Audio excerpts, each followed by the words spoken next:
81 अध्याय 081 तुम किस तरह की चीज हो? हम विकलांग प्रेमिका होने में ऐसी क्या खास बात है? बिल्कुल सही, वह तो सिर्फ दिखावे के लिए है और किसी काम की नहीं। चारों ओर लोग उपहास और ताने मार रहे थे, मन ही मन गालियां बक रहे थे। अर्नव येगर कुछ और कहने ही वाले थे कि नैन्सी मैडॉक्स ने उनके कपड़े खींचे और मुस्कुराते हुए कहा, श्रीमान येगर, कोई बात नहीं, उन्हें जो कहना है कहने दो। आह! लायनल येगर ने धीरे से आह भरी और कहा, मिस मैडॉक्स, चिंता मत करो, एक हफ्ते से भी कम समय में तुम फिर से खड़ी हो पाओगी। तब तक आप निश्चित रूप से सभी को आश्चर्यचकित करने में सक्षम होंगे। सिल्विया वॉरेन ने आगे कहा, युवा मालकिन, जब आप आखिरकार फिर से खड़ी हो सकेंगी, तो वे लोग जिन्होंने कभी आपका मजाक उड़ाया था और आपको नीचा दिखाया था, पूरी तरह से आश्चर्यचकित हो जाएंगे। हम नैन्सी मैडॉक्स ने भारी मन से सिर हिलाया, उसकी आंखों में आशा की चमक थी। हालांकि नैन्सी ने कहा था कि वह खरीदारी करने नहीं जाना चाहती, लेकिन मॉल पहुंचने के बाद उसे यह अच्छा लगा और उसने बहुत सारी चीजें खरीदी। इसके अलावा नैन्सी ने अर्नव येगर के लिए कई लग्जरी ब्रांड के कपड़ों के सेट भी खरीदे, ताकि उन्हें उनके द्वारा किए गए अच्छे व्यवहार के लिए धन्यवाद दे सके। लायनल येगर, खुद को बेबस महसूस करते हुए, महिला की सद्भावना को स्वीकार करने के अलावा और कुछ नहीं कर सका। कुछ देर खरीदारी करने के बाद अर्नव येगर ने नैन्सी मैडॉक्स को व्हीलचेयर पर बिठाकर करंटेनेट के नाम की एक दुकान में ले गए। हालांकि यह ब्रांड शानदार था, लेकिन यह आडंबरपूर्ण नहीं था, जो इसे नैन्सी मैडॉक्स की शैली के लिए बहुत उपयुक्त बनाता था। सेल्सवुमन मिस के परिचय के बाद नैन्सी मैडॉक्स ने एक हल्के नीले रंग की लंबी ड्रेस चुनी और फिर सिल्विया वॉरेन उन्हें व्हीलचेयर पर बिठाकर फिटिंग रूम में ले गईं।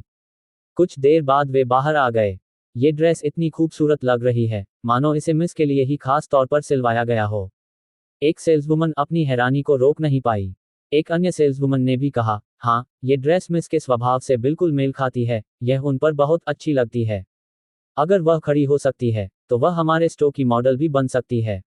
हालांकि अचानक सेल्सवुमन को कुछ एहसास हुआ और उसने झट से अपना मुंह बंद कर लिया। नैन्सी मैडॉक्स को कोई आपत्ति नहीं थी और उन्होंने अर्नव येगर की ओर देखते हुए पूछा, श्रीमान येगर, क्या मैं इस ड्रेस में अच्छी लग रही हूँ? जी हाँ, ये ड्रेस आप पर बहुत अच्छी लग रही है। अर्नव येगर ने सिर हिलाया। अर्नव येगर के अनुसार नैन्सी मैडॉक्स का स्वभाव और सुंदरता बेजोड़ थी, और केवल जूलिया स्टीवर्ट और जूली स्टीवर्ट ही उनकी तुलना में खड़ी हो सकती थीं। नैन्सी मैडॉक्स बहुत खुश थी और उन्होंने सेल्सवुमन से कहा, इस ड्रेस को पैक कर दीजिए, मैं कुछ और ड्रेस देखना चाहती हूँ। बिल्कुल, विक्रेता ने बार बार सिर हिलाया और जल्दी से ड्रेस पैक करने लगी। इसके बाद नैन्सी मैडॉक्स ने अलग अलग स्टाइल की कई और ड्रेस चुनी और स्टोर से निकलने से पहले उनमें से कुछ खरीद ली। लायनल येगर को शौचालय जाने की इच्छा हुई और उन्होंने नैन्सी मैडॉक्स से कहा, मिस मैडॉक्स, मैं शौचालय का उपयोग करने के बाद थोड़ी देर में वापस आ जाऊंगा। ठीक है, नैन्सी मैडॉक्स ने सिर हिलाया। लायनल येगर को जाने में ज्यादा समय नहीं लगा। जैसे ही वह जाने लगा, अचानक एक व्यंग्यात्मक आवाज सुनाई दी, अच्छा, क्या ये मैडॉक्स परिवार की विकलांग मिस मैडॉक्स नहीं है? नैन्सी मैडॉक्स और सिल्विया वॉरेन ने ऊपर देखा तो उन्हें महिलाओं का एक समूह उनकी ओर आता हुआ दिखाई दिया। मुखिया महिला ने एलवी की लंबी पोशाक पहनी हुई थी, गले में हीरे का हार था, और हालांकि उसका शरीर आकर्षक था, लेकिन उसकी सूरत साधारण थी। उसके पीछे खड़ी अन्य सभी महिलाएं लग्जरी ब्रांड के कपड़े पहने हुए थीं, ग्लैमर से भरपूर थीं और उनके चेहरे पर घमंडी भाव थे। नैन्सी मैडॉक्स ने मुखिया महिला की ओर देखा और भौहें चढ़ा लीं, फिर सिल्विया वॉरेन से कहा, सिल्विया, चलो चलते हैं। सिल्विया वॉरेन ने सिर हिलाया, और फिर नैन्सी मैडॉक्स को व्हीलचेयर पर बिठाकर ले जाने ही वाली थी। हालांकि मुखिया महिला ने सीधे तौर पर उनका रास्ता रोक दिया। नैन्सी मैडॉक्स ने गंभीरता से कहा, मारिया हापर, तुम आखिर चाहती क्या हो? दरअसल उनके सामने खड़ी महिला मारिया हापर थीं, जो रिवर सिटी के सबसे प्रतिष्ठित परिवारों में से एक, हापर परिवार की युवा सदस्य थीं। पहले तो मारिया हापर को मास्टर स्टर्न, डोनाल्ड स्टर्न से प्यार हो गया, लेकिन डोनाल्ड को नैन्सी मैडॉक्स पसंद थी, और वह मैडॉक्स परिवार के पास शादी का प्रस्ताव लेकर भी गया था। अगर नैन्सी को मांसपेशियों की कमजोरी न हुई होती और उसे व्हीलचेयर की जरूरत न पड़ी होती, तो संभव था कि डोनाल्ड और नैन्सी की सगाई हो जाती। इसीलिए मारिया नैन्सी से द्वेष रखती थी। मारिया ने खुशी से कहा, क्यों? क्या मैं अपने किसी पुराने दोस्त को हेलो नहीं कह सकता? हम दोस्त नहीं हैं, नैन्सी ने ठंडे लहजे में जवाब दिया। मारिया ने उपहास करते हुए कहा, नैन्सी मैडॉक्स, क्या तुम अब भी खुद को मैडॉक्स परिवार में स्वर्ग की प्रिय पुत्री समझती हो, यह मानते हुए कि सब कुछ तुम्हारे इर्द गिर्द घूमना चाहिए? अब तुम एक विकलांग व्यक्ति से ज्यादा कुछ नहीं हो, जो केवल व्हीलचेयर पर बैठ सकता है, एक दयनीय मस्खरा। जब आप खड़े ही नहीं हो सकते तो कपड़े खरीदने का क्या फायदा? ये तो फिजूल खर्ची है ना? उसके पीछे चल रही कई अमीर परिवारों की युवतियां भी जोर से हंस पड़ीं। उन्होंने पूछा, मिस मैडॉक्स इन सभी खूबसूरत कपड़ों का क्या करेगी? क्या वह मुझे बहकाने की कोशिश कर रही है? हाँ, कोई भी आदमी उस जैसी लड़की को देखना नहीं चाहेगा। कौन जाने, शायद कुछ विकृत मानसिकता वाले लोगों को सुंदर दिखने वाला लेकिन विकलांग व्यक्ति पसंद आ जाए। धनी परिवारों की बेटियों ने व्यंग्यात्मक टिप्पणियों से नैन्सी का मजाक उड़ाया। इससे पहले एक बार नैन्सी की प्रतिभा इतनी प्रभावशाली थी कि वे अपना सिर ऊंचा नहीं रख पाए थे। धनी परिवारों के सभी वारिस या तो जूलिया स्टीवर्ट या नैन्सी के पीछे पड़े रहते थे, इसलिए स्वाभाविक रूप से वे ईर्ष्या और घृणा से भरे हुए थे। अब जब उन्हें आखिरकार बदला लेने का मौका मिल गया था, तो वे इसे गंवाना नहीं चाहते थे। नैन्सी ने अपने दिल में क्रोध लिए मारिया को घूर कर देखा। चलो, अगर हिम्मत है तो खड़े हो जाओ और मुझे मारो। नैन्सी ने अपनी मुठ्ठियां इतनी कसकर भींची कि उसके नाखून उसकी त्वचा में धंस गए और उसकी आंखें लाल हो गईं। ओह प्रिय मिस मैडॉक्स, क्या आप रोने वाली हैं? कितना दयनीय है। मारिया की हंसी और भी विजयी हो गई। तुम्हारे जैसे घटिया प्राणी सिर्फ पुरुषों की सहानुभूति पाने के लिए ही पीड़ित होने का नाटक करते हैं। मारिया, यह उसकी चाल है। वह मुझे बस यूं ही आकर्षित करती है। बिल्कुल सही, एक कंजूस व्यक्ति कुछ शब्द भी बर्दाश्त नहीं कर सकता। धनी बेटियों ने भी अपनी राय व्यक्त की। वहीं खड़ी सिल्विया वॉरेन अब और बर्दाश्त नहीं कर पा रही थी। उसने मारिया की ओर मुड़कर दांत पीसते हुए कहा, मिस हापर, आप हद से ज्यादा जा रही हैं। कृपया मिस हिलर से माफी मांग लें। मारिया ने सिल्विया को ठंडी निगाहों से देखा। मालिक ने कुछ नहीं कहा, लेकिन उसका कुत्ता बाहर कूदने की हिम्मत कैसे कर रहा है? क्या आप मुझसे बात करने के लिए योग्य हैं? और मुझसे माफी मांगने का अधिकार? आखिर आप हैं कौन? इससे पहले कि वह अपनी बात पूरी कर पाती, मारिया ने सिल्विया के चेहरे पर जोरदार थप्पड़ मारा। आह! सिल्विया दर्द से चीख उठी और जमीन पर गिर पड़ी। उसके चेहरे पर 5 स्पष्ट उंगलियों के निशान थे। सिल्विया! नैन्सी ने चीख मारी, फिर मारिया की ओर मुड़कर चिल्लाई, मारिया हापर, तुम्हारी हिम्मत कैसे हुई उसे मारने की? अगर मैं उसे मारूं तो क्या हुआ? मारिया हाथ बांधे खड़ी थी, उसके चेहरे पर घमंड झलक रहा था। अगर आपका कुत्ता अवज्ञाकारी है, तो उसे सबक सिखाना ही उचित है।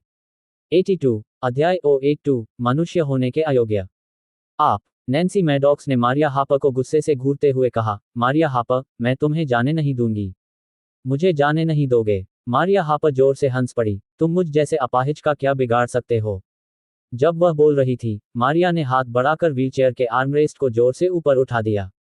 आह! नैन्सी मैडॉक्स चीखते हुए जमीन पर गिर पड़ी। उसका सिर फर्श से टकराया और सूज गया। याद! सिल्विया वॉरेन चिल्लाई और जल्दी से नैन्सी को उठाने में मदद करने के लिए दौड़ पड़ी। मारिया हापर ने उपहास उड़ाते हुए कहा, अरे प्रिय मिस मैडॉक्स, आपको क्या हो गया है? क्या आप व्हीलचेयर पर भी स्थिर होकर नहीं बैठ सकते? तुम बिस्तर पर ही क्यों नहीं पड़े रहते और उस अपाहिज की तरह खुद को मूर्ख बनाने से क्यों नहीं बचते? विकलांग व्यक्ति को अपनी जगह पता होनी चाहिए। मैंने सुना है कि मांसपेशियों का क्षय घातक हो सकता है। कितना भयानक है। मुझे बहकाने की यही उसे सजा मिली। वह इसकी हकदार है। कुछ धनी युवतियों ने भी अपनी राय व्यक्त की। जमीन पर बैठी नैन्सी अपने आंसुओं को रोक नहीं पाई और वे उसके गालों पर बहने लगे। शारीरिक पीड़ा उस हृदय पीड़ा के मुकाबले कुछ भी नहीं थी जो मारिया और अन्य लोगों द्वारा बार बार इस्तेमाल किए जाने वाले विकलांग शब्द से उत्पन्न हुई थी। ऐसा लग रहा था जैसे सुइयां उसके दिल को छेद रही हों, जिससे उसे बेहद तकलीफ हो रही थी। एक तरफ खड़ी सिल्विया वॉरेन रोते हुए भी आवाज निकालने की हिम्मत नहीं कर पा रही थी। इस बिंदु पर दर्शक यह सब सहन नहीं कर सके और उनके खिलाफ बोलना शुरू कर दिया। तुम औरतें हद से ज्यादा हो, विकलांगों को भी धमकाती हो। कुछ भी कहने की जरूरत नहीं है। इन महिलाओं के पास स्पष्ट रूप से पैसा है। हम उनसे पंगा लेने का जोखिम नहीं उठा सकते। अगर उनके पास पैसा है तो क्या हुआ? क्या इसका मतलब यह है कि वे जो चाहे कर सकते हैं? भीड़ की निंदा सुनकर मारिया ने अपने हाथों को कमर पर रखकर चिल्लाते हुए कहा, तुम नीच लोग मुझे आंकने वाले कौन होते हो? मैं किसे तंग करता हूं, इससे आपको कोई लेना देना नहीं है। तुम सब यहां से चले जाओ, वरना। इससे पहले कि वह अपनी बात पूरी कर पाती, दूर से अचानक एक आकृति तेजी से आती हुई दिखाई दी। अगले ही पल, आह! मारिया हापर को अचानक पेट में तेज दर्द हुआ और वह चीख पड़ी, जिससे वह हवा में उड़ गई। Miss hopper! अन्य धनी युवतियां चौंक गईं और जल्दी से उसकी ओर दौड़ पड़ीं। नैन्सी के सामने खड़े होकर अर्नव येगर ने मारिया हापर को ठंडी निगाहों से देखा। उसकी आंखों में हत्या का इरादा भरा हुआ था। जैसे ही वह शौचालय से बाहर आया, उसने मारिया को नैन्सी को धमकाते हुए देखा, जिससे वह क्रोधित हो गया। उसने तुरंत हस्तक्षेप किया और मारिया को लात मारी। अर्नव येगर ने अपने गुस्से को दबाने की कोशिश करते हुए गहरी सांस ली, मुड़े और व्हीलचेयर उठा ली। फिर उसने नैन्सी को उठाया और उसे वापस व्हीलचेयर में बिठा दिया। नैन्सी के माथे पर लगे घाव और सिल्विया के चेहरे पर उंगलियों के निशान देखकर वह अपना गुस्सा रोक नहीं पाया। मुझे अभी किसने लात मारी? यहां से दफा हो जाओ। इसी क्षण मारिया हापर गुस्से से चिल्लाई और अर्नव येगर की ओर दौड़ पड़ी। वह मैं था। अर्नव येगर अचानक मुड़ गए। आप? मारिया हापर का चेहरा गुस्से से लाल हो गया और उसने गुर्राते हुए कहा, तुम तो स्टीवर्ट परिवार में सिर्फ एक दामाद हो। तुम्हारी हिम्मत कैसे हुई मुझ पर हाथ उठाने की? क्या तुम जानते भी हो कि मैं कौन हूं? मैं मिस हापर हूं। अर्नव येगर ने ठंडे लहजे में कहा, मुझे परवाह नहीं कि तुम कौन हो। मिस मैडॉक्स और असिस्टेंट वॉरेन से तुरंत माफी मांगिए। क्षमा मांगना। उसे कस दो। मारिया हापर ने अर्नव येगर की ओर तिरस्कारपूर्ण दृष्टि से देखते हुए कहा, मैं माफी मांगने से इनकार करती हूँ। इस बारे में आप क्या करने जा रहे हैं? अगर हिम्मत है तो मुझे दोबारा मारने की कोशिश करो। मैं तुम्हें चुनौती देता हूँ। थप्पड़। लायनल येगर ने मारिया हापर के चेहरे पर सीधा थप्पड़ मारा। थप्पड़ लगने के बाद मारिया हापर दर्द से चीख उठी और लड़खड़ाते हुए कई कदम पीछे हट गई। अविश्वास से भरे चेहरे के साथ उसने कहा, क्या तुम सच में मुझे मारने की हिम्मत करते हो? अर्नव येगर ने गंभीरता से जवाब दिया, मैं आमतौर पर महिलाओं को नहीं पीटता, लेकिन तुम्हारे जैसी कोई तो औरत कहलाने के लायक भी नहीं है, या फिर इंसान कहलाने के भी लायक नहीं है। खूब कहा है। यह औरत कोई वस्तु नहीं है, इसे मार पड़नी चाहिए। कई दर्शकों ने संतुष्टि का भाव व्यक्त करते हुए अपनी प्रतिक्रिया दी। आह, मैं तुम्हें मार दूंगा। मारिया हापर चीख पड़ी और अपना बैग उठाकर अर्नव येगर की ओर पटकने के लिए दौड़ी। थप्पड़। मारिया हापर अभी तक गोल के करीब भी नहीं पहुंची थी कि अर्नव येगर की तरफ से एक और थप्पड़ आ पड़ा। आह! मारिया हापर चीख पड़ी, उसे धक्का लगा और वह जमीन पर गिर पड़ी, उसका चेहरा तुरंत सूज गया। आह! मारिया हापर चीखते हुए बोली, कमीने, मैं तुझे मार डालूंगी, जान से मार डालूंगी। इतना कहने के बाद मारिया हापर ने अपना मोबाइल फोन निकाला और एक कॉल की। फोन कॉल खत्म करने के बाद मारिया हापर ने मोबाइल फोन रख दिया और गुस्से से कहा, अगर हिम्मत है तो यहीं रुक जाओ, मेरा भाई जल्द ही यहां आ जाएगा। अर्नव येगर शांत दिखे और उन्होंने उपहास उड़ाते हुए कहा, चिंता मत करो, जब तक तुम माफी नहीं मांगोगे, मैं नहीं जाऊंगा। उन्हें ज्यादा इंतजार नहीं करना पड़ा। मारिया। दूर से एक आवाज आई। लोगों का एक समूह उनकी ओर बढ़ा। नेता एक दुबला पतला और सीधा खड़ा युवक था, जिसने सोने के फ्रेम वाला चश्मा पहन रखा था, जिसका नाम जेरेड हापर था। एक को बड़ा बूढ़ा व्यक्ति और काले कपड़े पहने कई अंगरक्षक उसके पीछे पीछे चल रहे थे। भाई। मारिया हापर जल्दी से उसके पास गई, उसके आंसू और नाक बह रही थी। भाई, उस कमीने ने मुझे मारा। उसे जल्दी मार डालो। जेरेड हापर ने मारिया के सूजे हुए चेहरे को देखा और उसका भाव एकदम भावहीन हो गया। वह अर्नव येगर की ओर बढ़ा, उसका व्यवहार अहंकारी था। उसने गहरी आवाज में कहा, अभी मेरी बहन से माफी मांगो। उनके विचार में, भले ही अर्नव येगर के पास अच्छे चिकित्सा कौशल और युद्ध कौशल थे, लेकिन वह स्टीवर्ट परिवार के केवल दामाद थे। जब वह रिवर सिटी के शीर्ष परिवारों में से एक, हापर परिवार के युवा मुखिया थे। लायनल येगर ने जेरेड हापर की ओर देखा और कहा, युवा मालिक हापर, क्या आप यह नहीं पूछेंगे कि मैंने आपकी बहन को क्यों मारा? जेरेड हापर ने ठंडे लहजे में जवाब दिया, मुझे कारण से कोई फर्क नहीं पड़ता, आपको मेरी बहन से माफी मांगनी ही होगी। भाई, सिर्फ माफी मांगने से काम नहीं चलेगा, तुम्हें उसके हाथ पैर भी तोड़ने होंगे। मारिया हापर ने दुर्भावनापूर्वक कहा। जेरेड हापर ने सिर हिलाया, फिर अर्नव येगर की ओर देखकर कहा, बच्चे, अगर तुम मेरी बहन से माफी मांगोगे और मुझे तुम्हारा एक हाथ और एक पैर तोड़ने दोगे, तो मैं तुम्हें जाने दूंगा। एक जैसे स्वभाव वाले पक्षी सचमुच एक साथ रहते हैं। लायनल येगर ने ताना मारते हुए कहा, तुम्हारी बहन मिस मैडॉक्स को धमका सकती है और असिस्टेंट वॉरेन को पीट सकती है, लेकिन मैं तुम्हारी बहन को नहीं पीट सकता। बिल्कुल नहीं। जेरेड हापर ने अपना चश्मा ठीक करते हुए कहा, तुम तो सिर्फ दामाद हो, मेरी बहन से तुम्हारी कोई तुलना नहीं है। अर्नव येगर की मुस्कान गायब हो गई जब उन्होंने पूछा, अगर मैं माफी न मांगूं तो क्या होगा? क्या आप वाकई माफी नहीं मांगेंगे? जेरेड हापर का चेहरा एकदम ठंडा पड़ गया। जब उसे पता चला कि उसके भाई साइलस जॉर्डन को अर्नव येगर ने अपंग बना दिया है, तो वह अर्नव से मिलना चाहता था। अब जब उसे आखिरकार मौका मिल गया था, तो स्वाभाविक रूप से वह अपने भाई का बदला लेना चाहता था। माफी मांगने की जरूरत आपकी बहन को है, मुझे नहीं। अर्नव येगर ने अपना सिर हिलाया।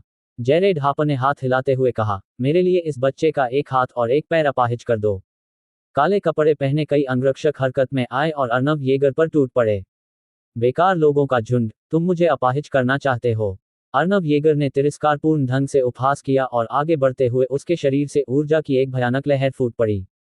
टकराना, टकराना, टकराना। काले वस्त्र पहने वे अंगरक्षक पास पहुंचने से पहले ही ची तरंग के कारण दूर जा गिरे। 83 अध्याय 083 उचित प्रतिशोध। ये देखकर वहां मौजूद सभी लोग अवाक रह गए। वाह, ये बंदा तो बहुत ही कमाल का है, इसने तो हाथ भी नहीं उठाया और फिर भी वो लोग पीछे हट गए। बहुत ही शानदार, बिल्कुल किसी मार्शल आर्ट मास्टर की तरह। लोगों ने एक के बाद एक हैरानी भरी आवाजें निकाली, उनकी आंखों में सदमा साफ झलक रहा था। बड़े छोटे, मेरे लिए उसे अपन कर दो। जेरेड हापर के चेहरे का भाव एकदम बदल गया और उसने तुरंत अपने पीछे खड़े कुबड़े बूढ़े व्यक्ति को आवाज दी। ये कुबड़ा बूढ़ा व्यक्ति, जिसका नाम एमिट लॉर्ड था और जिसे ऊंट उपनाम से जाना जाता था, उसके परिवार द्वारा नियुक्त एक अंगरक्षक था। वह प्रारंभिक सहज अवस्था में साधना कर रहे एक सच्चे मार्शल आर्टिस्ट थे। जी हाँ, युवा स्वामी, एमिट लॉर्ड ने जवाब दिया, और उनकी आकृति एक पल में ही चमक उठी, और अर्नव येगर की ओर बढ़ते हुए उन्होंने एक धुंधली छवि छोड़ दी। हालांकि एमिट लॉर्ड कद में छोटे और कुबड़ वाले थे, लेकिन उनमें गजब का जोश था, जिससे देखने वालों को एक दमनकारी आभा का अनुभव होता था। पलक झपकते ही एमिट लॉर्ड ने 12 मीटर की दूरी तय की, अपना दाहिना हाथ उठाया और अपनी पांचों उंगलियों को पंजों की तरह कसकर अर्नव येगर की छाती की ओर पकड़ लिया। जैसे ही पंजा बाहर निकला, एक जोरदार ध्वनि गूंजी, मानो हवा को ही चीरते हुए निकल रही हो। कहने का तात्पर्य यह है कि Emmett Lord eagle claw technique का उपयोग कर रहा था, जो कठोर, क्रूर और निर्मम रूप से दुर्भावनापूर्ण थी। ईगल क्लॉ तकनीक, हे अर्नव येगर ने धीरे से हंसते हुए कहा, क्या इस स्तर का कौशल वास्तव में दिखाने लायक है। इसके साथ ही अर्नव येगर ने अपना दाहिना हाथ उठाया, मुट्ठी घुमाई और हमले का डटकर सामना किया। टकराना, मुक्का और पंजा जोर से टकराए, जिससे एक दबी हुई गड़गड़ाहट जैसी आवाज निकली जिसने वहां मौजूद सभी लोगों के कान के पर्दे हिला दिए। अगले ही पल, दरार, हड्डियों के चटकने की एक कर्कश आवाज गूंज उठी। एमिट लॉर्ड का दाहिना हाथ बुरी तरह फट गया था, उसकी पांचों उंगलियां टूट गई थीं और खून लगातार बह रहा था। आह, चीखते हुए एमिट लॉर्ड पीछे की ओर उड़ गया और जेरेड हापर के बगल में बुरी तरह जा गिरा। बड़ा छोटा, जेरेड हापर चौंक गया और उसने तुरंत एमिट लॉर्ड को उठने में मदद की। एमिट लॉर्ड खड़ा हुआ, उसका पूरा दाहिना हाथ कांप रहा था। उसने अर्नव येगर की ओर भयभीत होकर देखा और फुसफुसाते हुए कहा, युवा मालिक, ये लड़का बहुत डरावना है। मैं उसका मुकाबला नहीं कर सकता, चलो चलें। आपको ये समझना होगा कि वह एक सच्चा प्रागैतिहासिक मार्शल आर्टिस्ट था, फिर भी वह इस बच्चे के एक भी वार का सामना नहीं कर सका।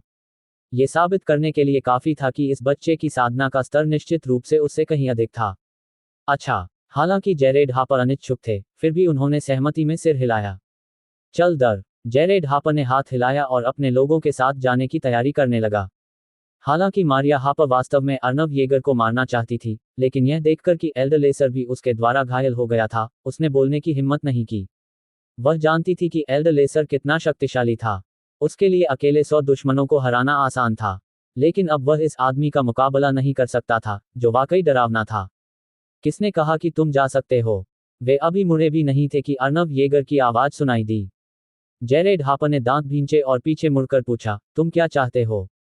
लायनल येगर ने मारिया हापर की ओर इशारा करते हुए जोर से कहा, इस महिला से मिस मैडॉक्स और असिस्टेंट वॉरेन से माफी मंगवाओ। बच्चे, ज्यादा दूर मत जाओ। जेरेड हापर गुस्से से दहाड़ा। सिर्फ माफी मांगना, क्या ये बहुत ज्यादा है? अर्नव येगर ने उदासीनता से बोलते हुए कहा, अगर आप ऐसा नहीं करना चाहते, तो मैं खुद ही कार्रवाई कर लूंगा। इतना कहकर अर्नव येगर मारिया हापर की ओर चल पड़े। भाई, मेरी मदद करो। मारिया हापर पूरी तरह से स्तब्ध रह गई और कांपने लगी। लिन, जल्दी माफी मांगो। जेरेड हापर ने अपने गुस्से को दबाया और चिल्ला उठा, भाई, क्षमा मांगना। जेरेड हापर ने एक बार फिर गरजते हुए भाषण दिया। मारिया हापर ने घबराकर अपना सिर नैन्सी मैडॉक्स और सिल्विया वॉरेन की ओर घुमाया और कहा, मिस मैडॉक्स, असिस्टेंट वॉरेन, मुझे खेद है। अर्नव येगर ने गहरी आवाज में कहा, खाना नहीं खाया। आपकी आवाज बहुत धीमी है। मुझे माफ करें। मारिया हापर की आवाज कुछ डेसिबल बढ़ गई। चले जाओ। श्री येगर ने घृणा भरे चेहरे के साथ हाथ हिलाया। मारिया हापर ने अर्नव येगर को घृणा से घूरते हुए कहा, कमीने, मैं तुम्हें इतनी आसानी से जाने नहीं दूंगी। ये कहने के बाद मारिया हापर अपने भाई जारेड हापर के साथ जाने के लिए तैयार हो गई। लेकिन जैसे ही वह मुड़ी, अर्नव येगर की आंखें ठंडी पड़ गईं, और उसने चुपके से अपने शरीर के भीतर अपनी वास्तविक ची को सक्रिय कर लिया। उसके दाहिने हाथ ने चुपचाप मारिया के पैरों में सच्ची ऊर्जा की 2 धाराएं भेजी, जिससे सीधे उसके पैरों की नसें और रक्त वाहिकाएं नष्ट हो गईं। चूंकि इस महिला ने विकलांगों का मजाक उड़ाया, इसलिए बेहतर यही होगा कि वह जीवन भर विकलांग ही रहे। इसमें कुछ ही सेकंड का समय लगा। अचानक मारिया को अपने पैरों में कमजोरी महसूस हुई और वह जमीन पर गिर पड़ी। अब क्या हुआ? जेरेड हापर ने झुंझलाहट में पूछा। मारिया ने दहशत से घूरते हुए कहा, भाई, मुझे अचानक अपने पैरों में सुन्नपन क्यों महसूस हो रहा है। मैं बिल्कुल भी ताकत का इस्तेमाल नहीं कर पा रही हूँ। बच्चे, क्या तुमने ये किया? जेरेड ने अपना सिर घुमाया और अर्नव येगर से पूछा। अर्नव हंसते हुए बोला, मैंने क्या किया? तुम्हारी किस आंख ने मुझे कुछ करते हुए देखा? भाई, मैं खड़ा नहीं हो सकता। मुझे जल्दी से अस्पताल ले चलो। मारिया और भी ज्यादा डर गई और चीखने लगी। तुम मेरा इंतजार करो। जेरेड हापर ने एक वाक्य पूरा किया और हाथ हिलाते हुए कहा, चलो जल्दी अस्पताल चलो। कुछ ही देर में एक अंगरक्षक मारिया को उठाकर ले गया और वे जेरेड हापर के साथ जल्दी से मॉल से निकल गए। उनके जाने के बाद अर्नव येगर नैन्सी मैडॉक्स और सिल्विया वॉरेन के पास गए। श्री येगर, अभी मारिया के साथ क्या हुआ? वह अचानक क्यों गिर गई और उसके पैर सुन्न क्यों हो गए हैं? नैन्सी मैडॉक्स ने उलझन में पूछा। कौन जानता है? अर्नव येगर ने अपने कंधे उचकाते हुए कहा, मेरी राय में उस महिला ने बहुत बुराई की है और अंततः उसे उसका दंड मिल गया है। नैन्सी मैडॉक्स ने अनुमान लगाया कि अर्नव येगर ने कुछ न कुछ जरूर किया होगा, लेकिन उसने इससे ज्यादा कुछ नहीं कहा। इसके बजाय उसने उन्हें धन्यवाद दिया। धन्यवाद श्रीमान येगर। शुक्रिया श्रीमान येगर। सिल्विया वॉरेन ने भी अपनी कृतज्ञता व्यक्त की। ठीक है, मुझे धन्यवाद देने की कोई जरूरत नहीं है। मैंने फेदर से वादा किया था कि मैं तुम दोनों की रक्षा करूंगा। अर्नव येगर ने हाथ हिलाया और फिर कहा, दोपहर हो चुकी है। चलिए खाने के लिए कोई जगह ढूंढते हैं और आप दोनों को अपनी चोटों का इलाज करने में मदद करते हैं। ठीक है, नैन्सी मैडॉक्स ने सिर हिलाया। अलिप्सिस। एक ही समय पर पर्वतीय दृश्य वाला विला, विला नंबर 6। इस समय विला की दूसरी मंजिल पर स्थित अध्ययन कक्ष में फ्लिंट लॉकवुड कैजुअल कपड़ों में अपनी डेस्क पर बैठकर अखबार पढ़ रहे थे। Knock knock knock. इसी समय दरवाजे पर दस्तक हुई। अंदर आएं, फ्लिंट लॉकवुड ने जवाब दिया। एक खूबसूरत महिला सफेद रेशमी चोंगसम पहने हुए आकर्षक आकृति के साथ अंदर आई। यह महिला फ्लिंट लॉकवुड की पत्नी सुसान विंसलेट थी। सुसान ने कहा, श्रीमान हेनविक, पढ़ना बंद करो। अब खाने का समय हो गया है। ठीक है, फ्लिंट लॉकवुड ने सिर हिलाया, फिर अखबार नीचे रख दिया और उठने की तैयारी करने लगा। लेकिन जैसे ही वह खड़ा हुआ, उसे अचानक चक्कर आने लगे। अचानक ही उसके सीने में तेज दर्द हुआ। ओह! फ्लिंट लॉकवुड ने अपना सीना पकड़ लिया और दर्द से चीख उठा। फ्लिंट, क्या हुआ? सुसान ने हैरानी से चिल्लाते हुए तेजी से उसकी ओर दौड़ लगाई। लेकिन जैसे ही वह करीब पहुंची, फुफकार, फ्लिंट लॉकवुड ने मुंह भरकर खून थूक दिया। उसने न केवल मुंह से खून थूका, बल्कि उसकी नाक से भी खून बह निकला। टेबल और कालीन पर खून के छींटे पड़े थे, साथ ही सुसान विंसलेट के शरीर पर भी खून लगा था। आह! सुसान चीखी और बाहर की ओर चिल्लाई, कोई है? जल्दी आओ। 84, अध्याय 084, अभिमानी और असभ्य। कुछ ही देर में विला के कई नौकर दौड़कर ऊपर गए और जल्दी से अध्ययन कक्ष में प्रवेश कर गए। अध्ययन कक्ष में जो दृश्य देखा गया, उसे देखकर सभी नौकर काफी चौंक गए। सुसान विंसलेट चिल्लाई, किस बात का इंतजार कर रहे हो? जल्दी करो और मिस्टर को ले चलो। हेनविक अपने कमरे में। नौकरों ने जरा भी संकोच नहीं किया और जल्दी से फ्लिंट लॉकवुड को अध्ययन कक्ष से निकालकर बगल वाले कमरे में ले गए। इस समय फ्लिंट बिस्तर पर लेटा हुआ था, सांस लेने में तकलीफ हो रही थी, उसका चेहरा पीला पड़ गया था और उसके मुंह और नाक से खून बह रहा था, वह बहुत दर्द में दिख रहा था। नौकर घबरा गए और फ्लिंट के चेहरे से खून पोंछने के लिए साफ पानी ले आए। सुसान ने तुरंत फ्लिंट के निजी डॉक्टर को फोन किया और उनसे जल्द से जल्द आने का आग्रह किया। फोन करने के बाद सुसान बिस्तर के पास आई और फ्लिंट का हाथ कसकर पकड़ लिया। उसकी आंखें लाल थीं और वह चिल्लाई, श्रीमान हेनविक, मुझे डराओ मत। तुम्हें क्या हुआ है? क्या आप आज सुबह बिल्कुल ठीक नहीं थे? तुम अचानक ऐसे कैसे हो गए?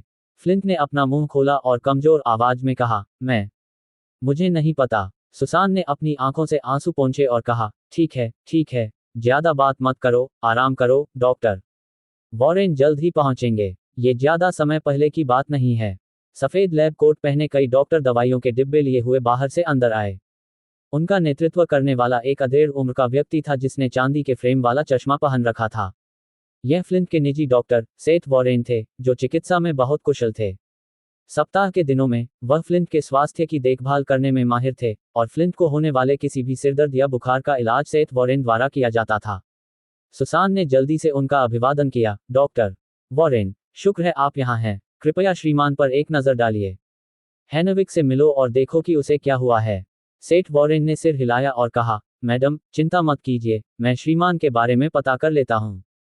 तुरंत कम। जब वह बोल रहा था, तभी सेठ वॉरेन और कई डॉक्टरों ने अपने उपकरण निकाले और फ्लिंट की जांच शुरू कर दी। निरीक्षण पूरा होने के बाद सेठ वॉरेन और अन्य डॉक्टरों की भौहें तन गईं। डॉक्टर वॉरेन, श्रीमान को क्या हुआ है? हैनविक, क्या वह बीमार है? सुसान ने घबराकर पूछा। सेठ वॉरेन ने भौहें चढ़ाकर कहा, मैडम, श्रीमान लेसर बिल्कुल भी बीमार नहीं है। अरे! सुसान अचानक चौंक गई। अगर वह बीमार नहीं है, तो वह अचानक इस हालत में कैसे आ गया? इसीलिए मुझे ये अजीब लगता है। सेठ वॉरेन ने अपना सिर हिलाया और फिर कहा, हालांकि श्रीमान लेसर बीमार नहीं है, उसके स्वास्थ्य संबंधी लक्षण तेजी से बिगड़ रहे हैं, जो वास्तव में अकल्पनीय है।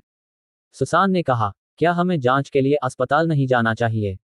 सेठ वॉरेन ने कहा, अगर हम अस्पताल भी जाते हैं, तो भी जांच के नतीजे निश्चित रूप से वही होंगे।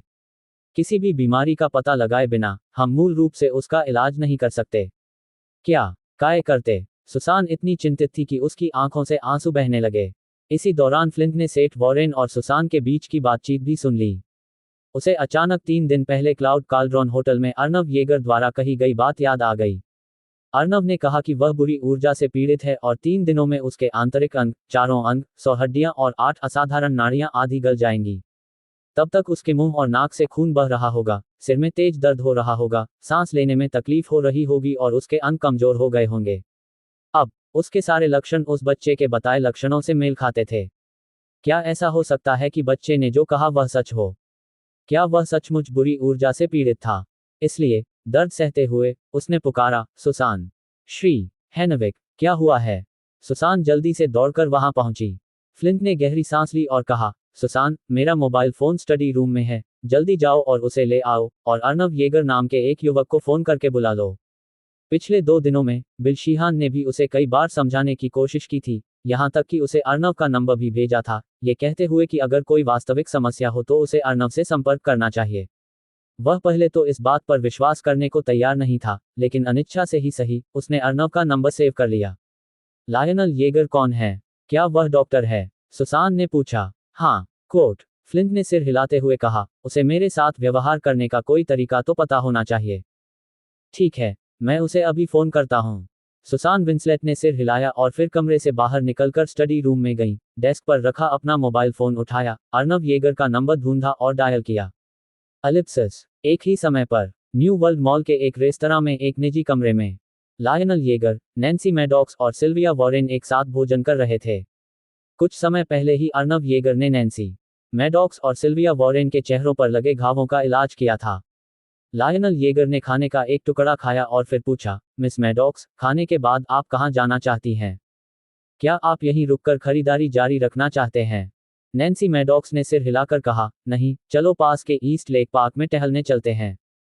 मॉल में बहुत ज्यादा लोग थे, और लगातार लोगों की ओर इशारा किए जाने से उसे असहज महसूस हो रहा था, इसलिए उसने घूमने के लिए किसी कम भीड़ वाली जगह पर जाने के बारे में सोचा। ठीक है, आप जहां भी कहें, चलो चलते हैं। अर्नव येगर ने सहमति में सिर हिलाया। ठीक तभी उनके मोबाइल फोन पर एक कॉल आई। अर्नव येगर ने अपना फोन निकाला और देखा कि यह एक अपरिचित नंबर से आया था। वह असमंजस में दिख रहा था, उसे लगा कि यह कोई सेल्स कॉल है, और उसने तुरंत फोन काट दिया। लेकिन थोड़ी देर बाद फोन फिर बज उठा। वह कौन हो सकता है? अर्नव येगर ने अपनी भौहें सिकुड़ी और कॉल का जवाब दिया। जैसे ही फोन कनेक्ट हो जाए, एक महिला की आवाज सुनाई दी। क्या आप अर्नव येगर हैं? हाँ, मैं अर्नव येगर हूँ, आप कौन हैं? अर्नव येगर ने जवाब दिया, मैं सुसान विंसलेट हूँ, साउथ सिटी प्रोविंस की मैडम लिविंगस्टन। छोटा प्रांत बड़ी परेशानी में है, जल्दी आओ। सुसान विंसलेट की आवाज फिर से सुनाई दी, इस बार भी उसमें एक दृढ़ स्वर था। ओह, ये तो मैडम लिविंगस्टन है। अर्नव येगर ने बात समझकर सिर हिलाया और कहा, श्रीमान लेसर को मुझ पर विश्वास नहीं था, तो फिर कुछ होने पर उसने मेरे बारे में क्यों सोचा? क्षमा करें, मेरे पास अभी समय नहीं है। अगर सुसान विंसलेट ने विनम्रता से पूछा होता, तो शायद वह मदद करने के लिए सहमत हो जाता। लेकिन सुसान विंसलेट का रवैया बेहद खराब था, क्योंकि उन्होंने उसे पास आने का आदेश देने के लिए एक आदेशात्मक लहजे का भी इस्तेमाल किया। इससे वह बहुत परेशान हो गया। अर्नव येगर के इनकार से सुसान विंसलेट स्तब्ध प्रतीत हुई। कुछ देर हिचकिचाने के बाद उसने गहरी आवाज में कहा, श्रीमान येगर, क्या तुमने अभी अभी ठीक से नहीं सुना? मैंने कहा, मैं मैडम लिविंगस्टन हूं, और श्रीमान लेसर को इस समय आपकी चिकित्सीय सहायता की आवश्यकता है।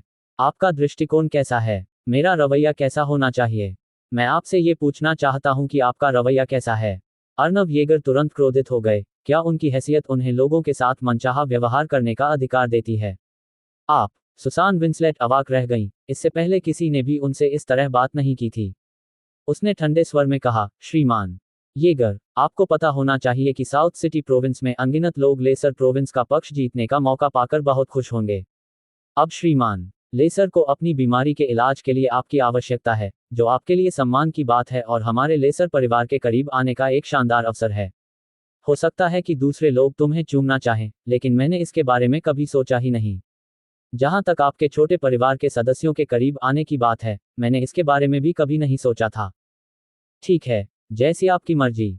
मैं आप जैसे बड़े लोगों की सेवा नहीं कर सकता। इतना कहने के बाद अर्नव येगर ने सीधे फोन काट दिया। नैन्सी मैडॉक्स ने उत्सुकता से पूछा, श्रीमान येगर, अभी फोन पर कौन था? एक अभिमानी और बदतमीज आदमी। अर्नव येगर ने जवाब दिया, फिर हाथ हिलाते हुए कहा, ठीक है, उस व्यक्ति के बारे में बात न करें। चलिए अब ईस्ट लेक पार्क चलते हैं। ठीक है। नैन्सी मैडॉक्स ने सिर हिलाया और आगे कोई सवाल नहीं पूछा। 86, अध्याय 086, कोई दूसरा विशेषज्ञ खोजें। आह। फ्लिंट लॉकवुड दर्द से चीखते हुए बिस्तर पर गिर पड़ा, और उसके मुंह और नाक से फिर से खून बहने लगा। श्री हैनविक, श्री कम। सुसान विंसलेट और सेठ वॉरेन दोनों ही चौंक गए और जोर से चिल्ला उठे। दिव्य डॉक्टर स्टील, आखिर क्या हो रहा है? क्या श्रीमान नहीं थे? हैनविक अब ठीक है, वह फिर से ऐसा क्यों कर रहा है? सुसान विंसलेट बहुत भावुक हो गई और लगभग रोने ही वाली थीं। मुझे देखने दो। वर्नोन स्टील की भौहें तन गईं और उसने फिर से फ्लिंट लॉकवुड की नब्ज जांची। कुछ मिनट बाद वर्नोन स्टील का चेहरा गुस्से से लाल हो गया और उसने कहा, श्रीमान में मौजूद बुरी ऊर्जा। हैनविक के शरीर से बुराई को अभी अभी स्पष्ट रूप से बाहर निकाल दिया गया था, लेकिन बुराई फिर से उसके शरीर में प्रवेश क्यों कर रही है? दिव्य डॉक्टर स्टील, कृपया शीघ्र ही कोई समाधान सोचें। सुसान विंसलेट और भी ज्यादा चिंतित हो गईं। वर्नोन स्टील ने एक बार फिर रहस्यमय दाव 13 एक्यूपंक्चर का प्रदर्शन किया। फ्लिंट लॉकवुड की छाती पर स्थित 13 एक्यूपॉइंट्स पर चांदी की 13 सुइयां चुभाई गईं, और उनकी हालत में थोड़ा सुधार हुआ, अब उन्हें पहले जितना दर्द नहीं होता था। सुइयां लगाने के बाद वर्नोन स्टील ने उन्हें निकाला नहीं बल्कि जल्दी से कहा, महोदया, मैं श्रीमान में व्याप्त बुरी ऊर्जा के प्रसार को केवल अस्थायी रूप से ही नियंत्रित कर सकता हूं। लेसर का शव। हालांकि मुझे खेद है कि मैं अपने वर्तमान चिकित्सा कौशल से इसे पूरी तरह से ठीक नहीं कर सकता। इसलिए कृपया मैडम से कहें कि वे श्रीमान के इलाज के लिए किसी अन्य विशेषज्ञ की तलाश करें। कम। सुसान विंसलेट उलझन में थी। किसी विशेषज्ञ को ढूंढो, कौन से विशेषज्ञ ढूंढूं? डॉक्टर होलमैन और डॉक्टर क्लेंसी एकांतवास में है। डॉक्टर हंस एक मीटिंग में भाग लेने गए हैं। रिवर सिटी में विशेषज्ञ अब कहाँ हैं? बिस्तर पर लेटे हुए फ्लिंट लॉकवुड ने दर्द भरी आवाज में कहा, सुसान, मिस्टर को फोन करो। येगर को फिर से बुलाओ, जल्दी से जल्दी। ठीक है, ठीक है। सुसान विंसलेट ने बार बार सिर हिलाया और फिर अर्नव येगर को दोबारा बुलाया।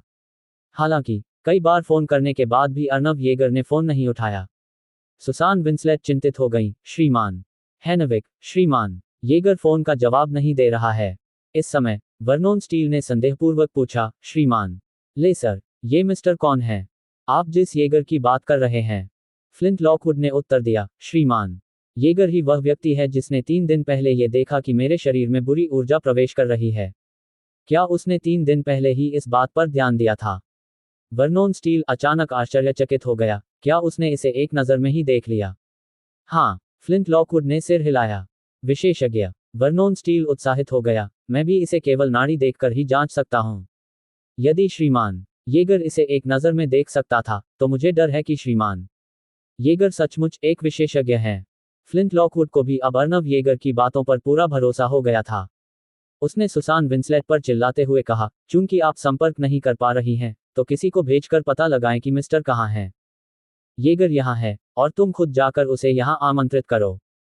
ठीक है। सुसान विंसलेट सहमत हो गई और जल्दी से वहां से चली गईं। एलिप्सिस। एक ही समय पर ईस्ट लेक पार्क। पूरा पार्क शांत और निर्मल था, जिसमें सुंदर स्वच्छ जल और मनोरम दृश्य थे। अर्नव येगर नैन्सी मैडॉक्स को झील के किनारे टहलने और बातचीत करने के लिए ले जा रहे थे, जबकि सिल्विया वॉरेन उनके पीछे पीछे चल रही थीं। श्री येगर, मैंने सुना है कि ईस्ट ब्यूटी फार्मास्यूटिकल्स हाल ही में एक के बाद एक संकट का सामना कर रही है। अब कैसा चल रहा है? क्या आपको किसी मदद की जरूरत है? नैन्सी मैडॉक्स ने अपनी आंखों में चिंता का भाव लिए अर्नव येगर से पूछा। लायनल येगर ने जवाब दिया, चिंता मत करो मिस मैडॉक्स, मॉरिस के लिए ऐसा संकट कुछ भी नहीं है। इसके अलावा मेरे मॉरिस के साथ होने से हम इन सभी संकटों से पार पा सकते हैं, इसलिए चिंता मत करो। नैन्सी मैडॉक्स ने आह भरी और कहा, श्रीमान येगर, तुम्हें नहीं पता, मॉरिस बहुत जिद्दी है। अगर कंपनी को इससे भी बड़ी समस्याओं का सामना करना पड़ रहा होता, तब भी वह दूसरों से मदद नहीं मांगती, अपने परिवार से तो बिल्कुल भी नहीं। उसने मुझे पहले बताया था कि वह ईस्ट ब्यूटी फार्मास्यूटिकल्स को आगे बढ़ाने के लिए अपनी खुद की ताकत पर भरोसा करना चाहती है।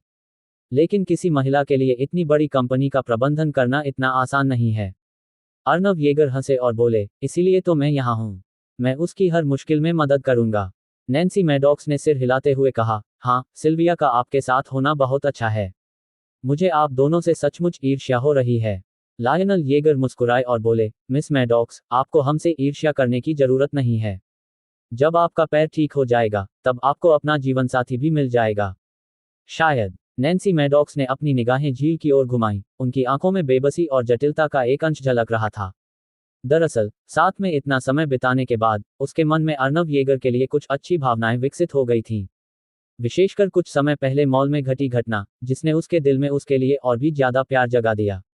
बचपन से ही उसके परिवार ने उसे अच्छी तरह से संरक्षित रखा था, लेकिन अर्नव येगर की सुरक्षा अलग थी। हालांकि, ये सोचकर कि वह उसकी सबसे अच्छी दोस्त का बॉयफ्रेंड है, वह अपने दिल में इस भावना को दबाने के अलावा और कुछ नहीं कर सकी। हो सकता है कि जब उसका पैर ठीक हो जाए और वह अर्नव येगर को छोड़ दे, तो ये भावना धीरे धीरे खत्म हो जाए। श्री येगर, तुम मुझे भी सिल्विया की तरह मॉरिस कहकर बुला सकते हो। नैन्सी मैडॉक्स अचानक बोल पड़ी।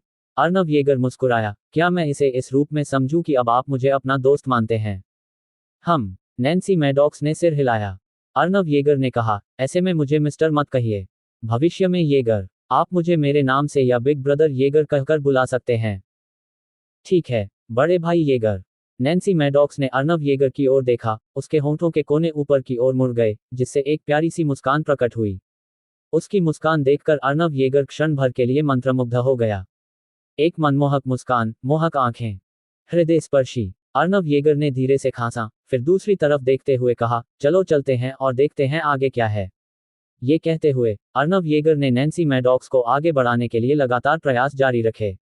उनके पीछे चल रही सिल्विया वॉरेन ने आह भरी और अपना सिर हिलाया।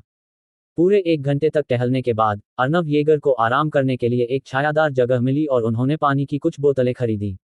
वे तीनों पानी की चुस्कियां ले रहे थे और ठंडी हवा का आनंद ले रहे थे, काफी संतुष्ट महसूस कर रहे थे। उस पल में, जल्दी करो, उधर, एक हड़बड़ी भरी चीख सुनाई दी। अर्नव येगर ने उधर देखा तो एक पुरुष और एक महिला उनकी ओर दौड़ते हुए आ रहे थे। वह महिला चोंगसम पहने हुए थी, उसका शरीर सुडौल था और उसका स्वभाव उत्कृष्ट था। वह व्यक्ति काले रंग का सूट पहने हुए था और अंगरक्षक जैसा दिख रहा था। तो ये महिला सुसान विंसलेट थी, और वह पुरुष फ्लिंट लॉकवुड का ड्राइवर और अंगरक्षक था। सुसान विंसलेट हौंकते हुए दौड़कर आई और बोली, क्या आप अर्नव येगर हैं? उनकी जानी पहचानी आवाज को पहचानते हुए, अर्नव येगर ने तुरंत जवाब दिया, आप मैडम लिविंगस्टन हैं। बिल्कुल, सुसान विंसलेट ने जवाब दिया, फिर कहा, लेसर प्रोविंस की हालत अब नाजुक है, और अब भी आप यहाँ मौज मस्ती करने के मूड में हैं। चलो, जल्दी करो और मेरे पीछे आओ। सुसान विंसलेट की बातें सुनकर अर्नव येगर ने भौहें चढ़ाते हुए कहा, मैडम लिविंगस्टन, क्या आपको लगता है कि मैं मौज मस्ती करने के मूड में हूँ? क्या सब कुछ आपके पति के इर्द गिर्द घूमना चाहिए? और मैं सचमुच पूछना चाहता हूँ, क्या आपको किसी ने शिष्टाचार नहीं सिखाया? सुसान विंसलेट तुरंत गुस्से में आ गई और डांटते हुए बोली, तुम्हारी हिम्मत कैसे हुई, छोटे बदमाश, मुझे सबक सिखाने की कोशिश करने की? आपको क्या लगता है कि आप क्या हैं? आपकी इस हालत को देखते हुए, मुझे संदेह है कि आपके चिकित्सीय कौशल से वास्तव में कोई मदद मिल पाएगी। इसके अलावा, अगर श्रीमान हैनविक ने मुझ पर आपसे मिलने आने के लिए जोर नहीं दिया, मैं तो आता ही नहीं। जैसे कि कोई भी मिस्टर को ठीक नहीं कर सकता। हैनविक, सिवाय तुम्हारे। लायनल येगर ने ठंडे लहजे में कहा, अगर तुम मेरे बारे में इतना बुरा सोचते हो, तो तुम्हें कोई और ढूंढ लेना चाहिए। 87, अध्याय 087, एहसानों की कद्र न करना। अब तक नैन्सी मैडॉक्स और सिल्विया वॉरेन को समझ आ चुका था कि क्या हो रहा है। वे सुसान विंसलेट के रवैये से भी नाखुश थे, लेकिन उन्होंने इस बारे में ज्यादा कुछ नहीं कहा। बच्चे, तुम मेरे साथ आ रहे हो या नहीं? सुसान विंसलेट की अधीरता बढ़ती जा रही थी। अर्नव येगर ने उस महिला पर बिल्कुल ध्यान नहीं दिया, वह चुपचाप अपना पानी पीता रहा। ये देखकर कि अर्नव येगर उनकी अनदेखी कर रहे हैं, सुसान विंसलेट क्रोधित हो गई। उन्होंने अपना हाथ घुमाया और कहा, इसे यहाँ से ले जाओ। जी मैडम। पास ही मौजूद अंगरक्षक ने तुरंत प्रतिक्रिया दी और सीधे अर्नव येगर की ओर चल पड़ा।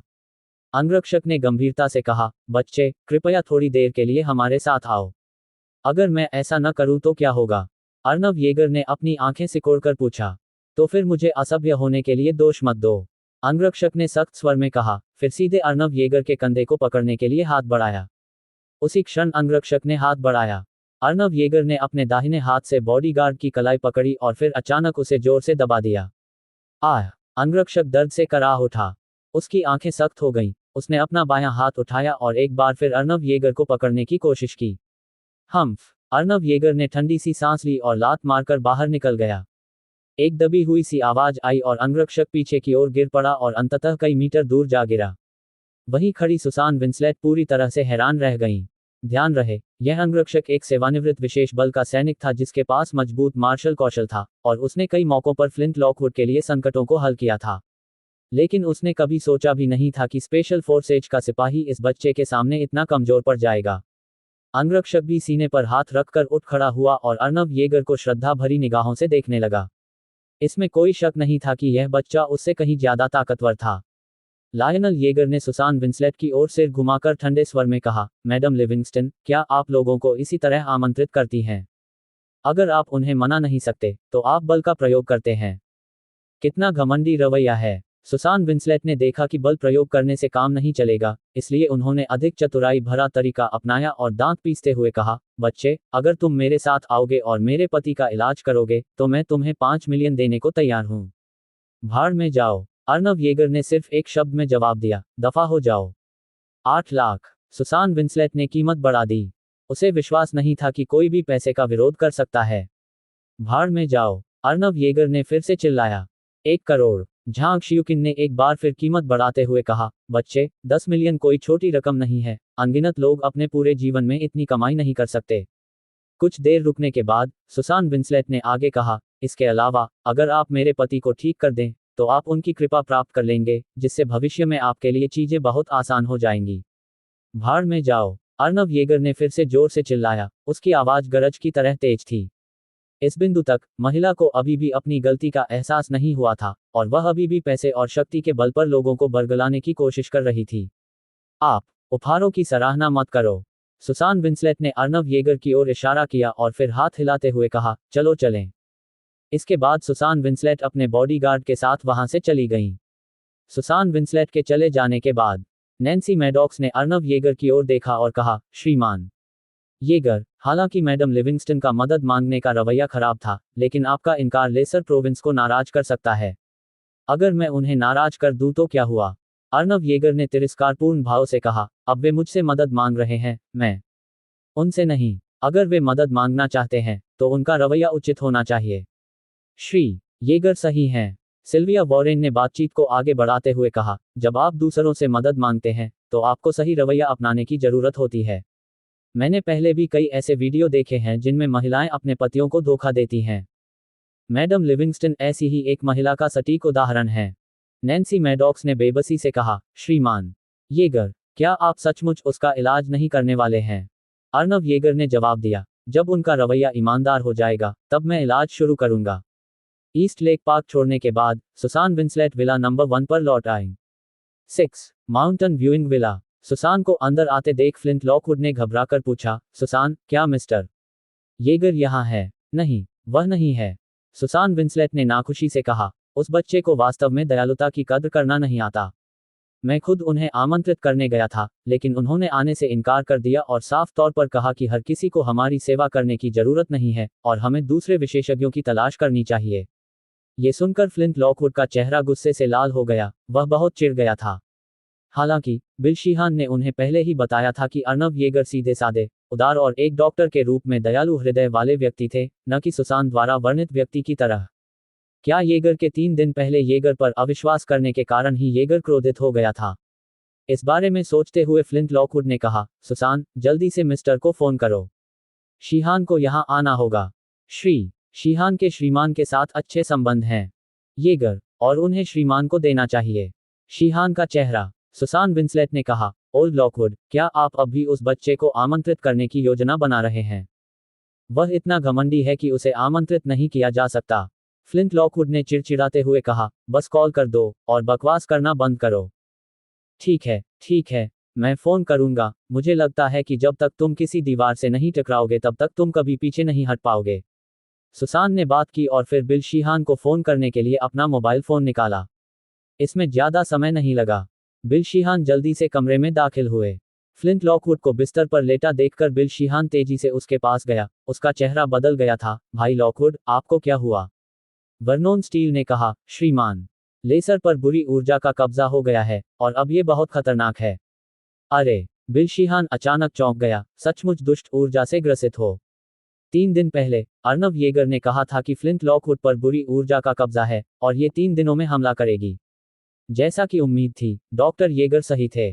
फ्लिंट लॉकवुड ने कड़वी मुस्कान के साथ कहा, हाँ, मुझे पहले तो इस पर विश्वास नहीं हुआ था, लेकिन अब मुझे करना ही पड़ेगा।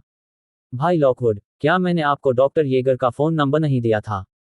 आपने डॉक्टर येगर को क्यों नहीं बुलाया? बिल शीहान ने हैरानी से पूछा। मैंने फोन किया, बिल्कुल किया। सुसान विंसलेट ने बीच में ही टोकते हुए कहा, मैंने न केवल फोन किया, बल्कि मैं खुद उन्हें आमंत्रित करने गई थी, लेकिन वे इतने अहंकारी और उदासीन हैं कि उन्होंने आने से इनकार कर दिया। यह सही नहीं है। बिल शीहान असमंजस में दिखे। भाभी, डॉक्टर येगर उस तरह के व्यक्ति नहीं हैं जो अहंकारी व्यवहार करें या दिखावा करें। क्या ये कोई गलतफहमी हो सकती है? सुसान विंसलेट की आंखें झपकी और उन्होंने ज्यादा कुछ नहीं कहा, क्योंकि स्वाभाविक रूप से वह ये स्वीकार नहीं करना चाहती थी कि यह उनकी समस्या है। फ्लिंट लॉकवुड ने कहा, छोटे भाई, इसीलिए मैंने तुम्हें बुलाया था। मैं चाहता था कि आप मुझे श्रीमान को आमंत्रित करने में मदद करें। येगर, ठीक है, तो मैं डॉक्टर येगर को आमंत्रित करने जाता हूँ। बिल शीहान ने बिना किसी झिझक के सहमति दे दी और फिर विला से चले गए। Ellipsis, East Lake Park. Arnav Yeager एक पत्थर की कुर्सी पर बैठे हुए चुपचाप दूर स्थित झील को देख रहे थे। बिल शीहान ने अभी अभी उसे फोन किया था और कहा था कि वह आ रहा है। कुछ ही समय बाद डॉक्टर येगर। बिल शीहान दौड़कर आया। नैन्सी मैडॉक्स को भी वहां देखकर बिल शीहान ने मुस्कुराते हुए अभिवादन किया, मिस मैडॉक्स, आप भी यहाँ हैं। हेलो, श्रीमान शीहान। नैन्सी मैडॉक्स मुस्कुराए और सिर हिलाया। अर्नव येगर ने बिल शीहान की ओर मुड़कर कहा, श्रीमान शीहान, क्या आप श्रीमान के लिए मध्यस्थता करने आए हैं? कम, बिल शीहान ने उत्तर दिया। जी हाँ, डॉक्टर येगर, ब्रदर लॉकवुड ने मुझे आपको आमंत्रित करने के लिए कहा था। भाई लॉकवुड की हालत इस समय ठीक नहीं है, इसलिए कृपया उनकी मदद करें और भाई लॉकवुड पर अब और गुस्सा न करें। अर्नव येगर ने सिर हिलाते हुए कहा, मैं श्रीमान से नाराज नहीं हूं। कम, बिल शीहान ने हैरानी से पूछा, तो फिर जब आपकी भाभी ने आपको आमंत्रित किया था, तो आपने मदद क्यों नहीं की? 88, अध्याय 088, पूरी तरह से ठीक हो गया। अर्नव येगर ने उपहास करते हुए कहा, क्या वह इसे निमंत्रण कहती है? वास्तव में क्या हुआ? बिल शीहान को भी कुछ गड़बड़ महसूस हुई। आयुक्त महोदय, ये सब हुआ था। नैन्सी मैडॉक्स ने बिल शीहान को बताया कि अभी अभी क्या हुआ था। नैन्सी मैडॉक्स की बातें सुनने के बाद बिल शीहान को आखिरकार समझ में आ गया कि क्या हुआ था। उन्होंने आह भरी और कहा, भाभी ने वाकई हद पार कर दी, मैं उनकी तरफ से माफी मांग लूंगा। डॉक्टर येगर, कृपया मुझे थोड़ी इज्जत दें और ब्रदर लिविंगस्टन की मदद करें। ब्रदर लिविंगस्टन अब और बर्दाश्त नहीं कर सकते। इसके अलावा ब्रदर लिविंगस्टन वास्तव में एक अच्छे इंसान हैं। उन्होंने रिवर सिटी और यहाँ तक कि पूरे साउथ सिटी प्रांत के लिए बहुत अच्छे काम किए हैं। उदाहरण के लिए, साउथ सिटी चैरिटी फाउंडेशन की स्थापना, रिवर सिटी वेलफेयर इंस्टीट्यूट की स्थितियों में सुधार और रिवर सिटी स्लम का विकास। बिल शीहान के शब्दों को सुनकर अर्नव येगर भी भावुक हो गए। ऐसा प्रतीत होता था कि फ्लिंट लॉकवुड वास्तव में एक अच्छा व्यक्ति था जिसने जनता को लाभ पहुंचाया था। ये सोचकर अर्नव येगर ने कहा, चूंकि आप मुझे व्यक्तिगत रूप से आमंत्रित करने आए हैं, श्रीमान शीहान, मैं स्वाभाविक रूप से आपको सम्मान दूंगा और मैं आपके साथ चलूंगा। बिल शीहान ने खुशी से कहा, धन्यवाद, डॉक्टर येगर। लायनल येगर ने नैन्सी मैडॉक्स की ओर मुड़कर कहा, मॉरिस, तुम और सहायक वारेन पहले घर क्यों नहीं चले जाते?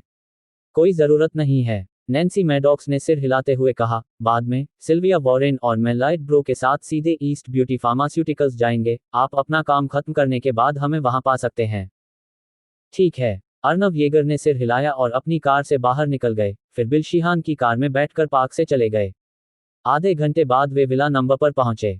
6 माउंटेन व्यूइंग विला। कार से उतरने के बाद अर्नव येगर बिल शीहान के पीछे पीछे विला में चले गए।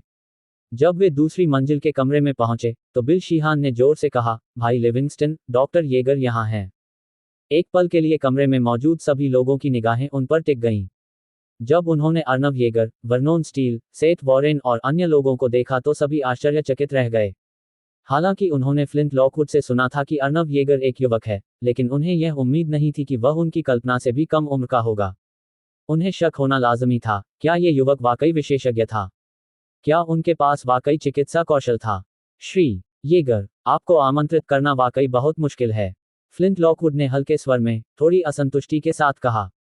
अर्नव येगर ने न तो विनम्रता से और न ही अहंकार से कहा, श्रीमान, अगर आपका निमंत्रण विनम्र होता तो मैं जल्दी आ जाता। आपका क्या मतलब है? फ्लिंट लॉकवुड ने भौहें चढ़ाईं। अर्नव येगर ने कहा, अपनी पत्नी से पूछो। सुसान, क्या हो रहा है? फ्लिंट लॉकवुड को लगा कि कोई समस्या है और उसने सुसान विंसलेट की ओर देखा। मैं सुसान विंसलेट हकलाने लगी और बोलने की हिम्मत नहीं कर पाई। फ्लिंट लॉकवुड ने बिल शीहान से आग्रह किया, छोटे भाई शीहान, मुझे बताओ, वास्तव में क्या हुआ था? कुआं, ऐसा कहना ठीक नहीं है। बिल शीहान हिचकिचाया। फ्लिंट लॉकवुड ने कहा, छोटे भाई शीहान, हमारा क्या रिश्ता है? मुझे सीधे सीधे बता दो। बिल शीहान ने आह भरी और उन्होंने कोई अतिशयोक्ति नहीं की। उसने फ्लिंट लॉकवुड को पूरी स्थिति ईमानदारी से बता दी। बिल शीहान की बातें सुनने के बाद फ्लिंट लॉकवुड अचानक क्रोधित हो गया। उसने सुसान विंसलेट को घूरते हुए गुस्से से कहा, सुसान, मैंने तुमसे श्रीमान को आमंत्रित करने के लिए कहा था। येगर आ गया, और तुमने उसे इस तरह आमंत्रित किया।